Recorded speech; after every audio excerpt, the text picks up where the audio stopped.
Hey, today we're on Route 66. We're in the beautiful town of Continental Divide, New Mexico. We're headed down to a place called Coolidge, about 3 miles west of here. And unfortunately, Route 66 is a dead end here, and it's all torn up by Interstate 40, so you can't take any side roads. You have to hop right on Interstate 40 for about 3 miles till you get to the forgotten town of Coolidge up here in New Mexico. Founded in 1881 as a railroad camp named after T.J. Coolidge. He was a director on the Atkinson's Topeka Santa Fe Railroad, in the largest town between Albuquerque and Winslow, Arizona. So when the division point was moved 35 miles west to Gallup, the whole town pretty much fell apart. And pretty much today it's really not much of a place to visit, but we're going to visit and I'll show you all about Route 66 here out in this great town of Coolidge, New Mexico. Now our 1926 road is still way out there to the right, to the north, right by the railroad tracks, and it zigs in and zigs out. Across there it covers a couple culverts. You'll find some of the old road remains out there. And 1 mile west of the Continental Divide is a really great looking culvert with guardrails. Got another half mile, another culvert with more guardrails and wing walls. And another half mile is a great condition culvert with more guardrails. Up here on the right, these buildings here, it's a Fred Wilson trading post about 3 miles west of Continental Divide. Anyway, a group of buildings on the eastern tip of 1930s Route 66 frontage road right there. Used to be Vaughn's Indian store too, and purchased by Fred Wilson. So we get out here to visit our little town of Coolidge. There's a beautiful, beautiful home. So to get back on our Route 66 frontage road, at the off-ramp, we're going to go right here. And then we're going to go left. And this is basically our 1937 alignment just ahead. Alright, nobody's here, but we got these beautiful, beautiful mesas way out there. Holy smokes.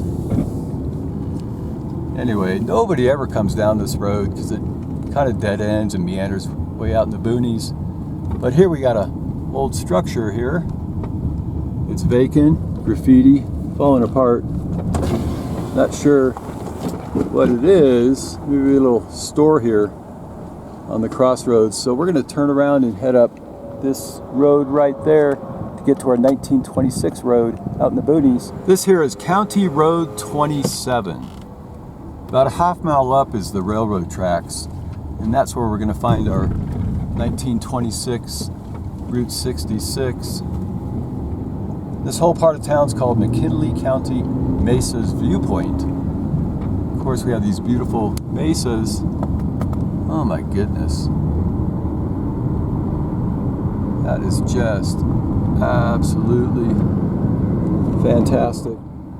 So we pass our railroad tracks here very safely. Make sure there's no trains coming down. We pass our railroad tracks, and the first little dirt road going left, that's our Route 66. Right up here.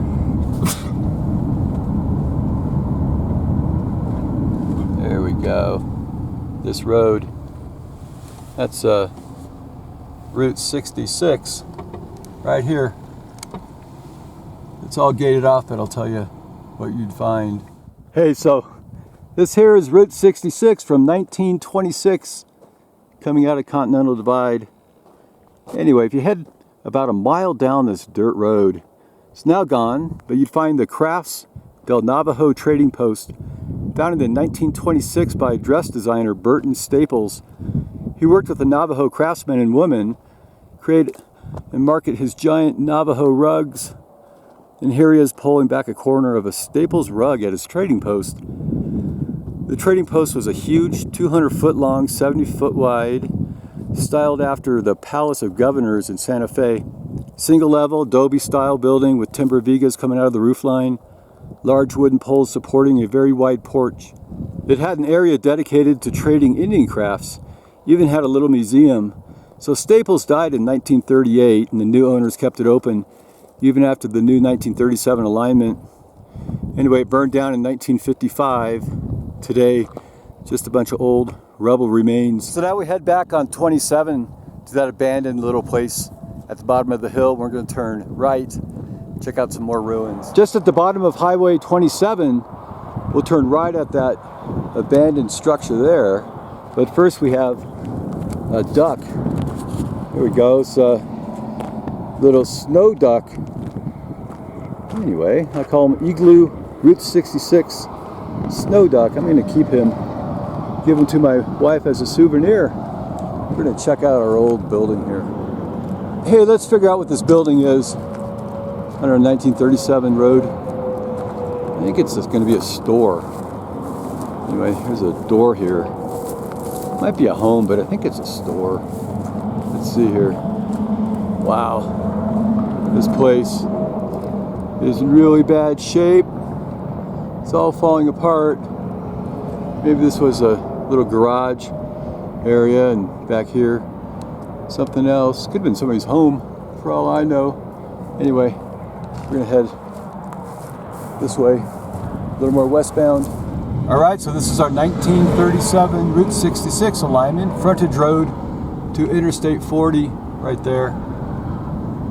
Anyway, town of Coolidge.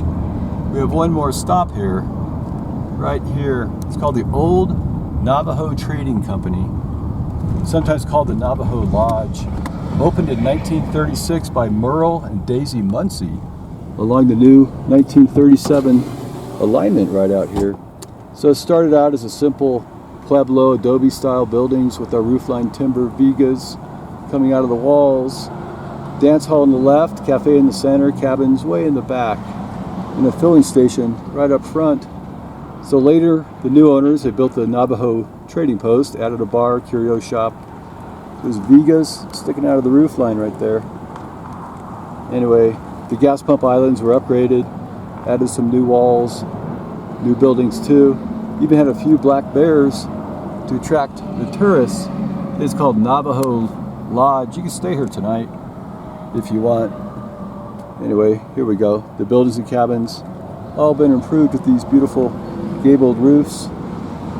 There you go. That's our little town of Coolidge out here on Route 66. We're going to head straight up on I-40 to the town of Wingate, New Mexico on Route 66. Thanks for watching. Bye.